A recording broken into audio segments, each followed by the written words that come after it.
Hi. За. Өглөө босон. Хай гэрээ. Hi. Say hello. Say hello. За бид нар байранд онцоод бидний байрлаж байгаа байр. Энэ ирчүүд энд байрлаж байгаа. Эмэгтэйчүүд нэр актив өндөр дээр байрлаж байгаа. Тэгээ одоо сургууль болох газар руугаа орох чинь. За тэгээ сургалтын дээр бичлэг өгүүлээ. Сургалтын дээр бичсэн байна. За бүгдээрээ нэг сургалтаа эхлэхээс өмнө бүгдээрээ нэг тоглоом тоглоё гэж чинь. За одоо тоглоом хийх. Өвний өвлийн сургалт ихний өдөр. За энэ баг маань AI-ийн сөрөг талыг за ингээ оюуны зурагт маягаар хийж байна. Руу багын болохоор AI-ийн эерэг тал. За AI-ийн талаар эерэг тал. Болохгүй юм байна. Айх юм болохгүй. За манай сэтгэл ямар байна?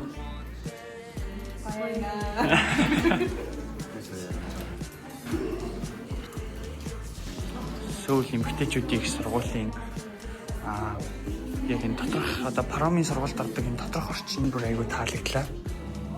Яг энэ орчин нь одоохондоо бол оюутнууд байхгүй. Оюутнууд нь яг амралт болсон болохоор оюутнууд бол ерөөхдөө амралтын байдалтай. Сургуульч гэсэн ерөөхдөө бол багш нар байхгүй.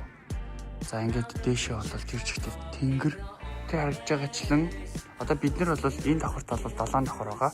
7 давхар, 8 давхар, 9 давхар, 10 давхар, 10 давхар байр.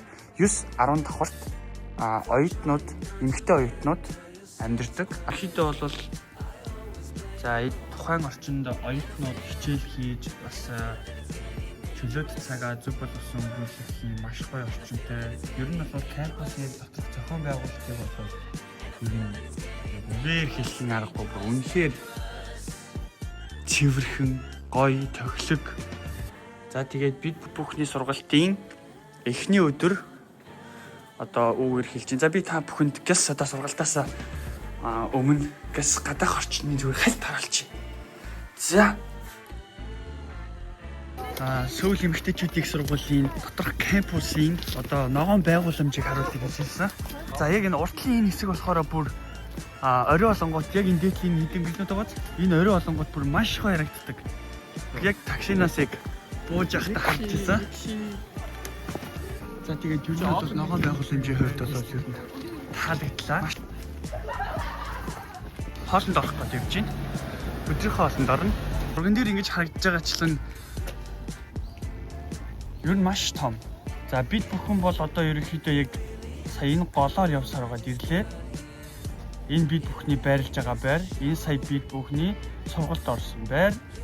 Манай охтууд энд байрлаж байгаа. Манай ирчүүд маань энд байрлаж байгаа. Ийм том байгууламжтай байна.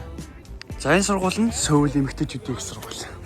Өвөлч, хаварч, намарч бүх үйлрэлд ерөнхийдөө бол энэ цахилгаан дугууны хэрэглийг тогтмол ер нь бол хэрэглэдэг юм байна.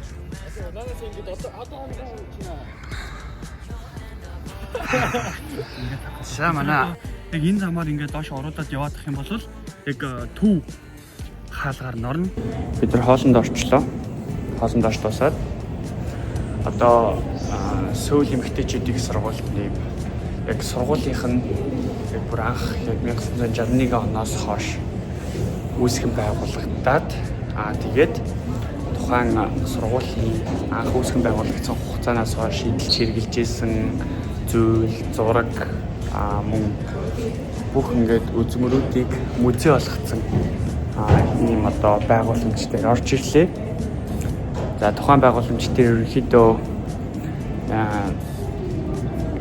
өмнө нь бол Солонгост эмэгтэй оюутнууд төдийлөн сураад байдаггүй. Яг л эрэгтэй оюутнууд нь эрэгтэй хүмүүс ажилдаг, сурдаг, сураад яг гэр бүлээ ингээд тижээдэг гэсэн тийм тогтолцоотой байсан бол Солонгос улсад яг одоогоор үйл ажиллагаа хийж байгаа 6 эмэгтэйчүүд рүү чиглэсэн ийм их сургууль байдгийг нэг нь одоо бидний ирсэн байгаа. Сөүл Яжати Хакио буюу Сөүл эмэгтэйчүүдийн их сургууль юм байна.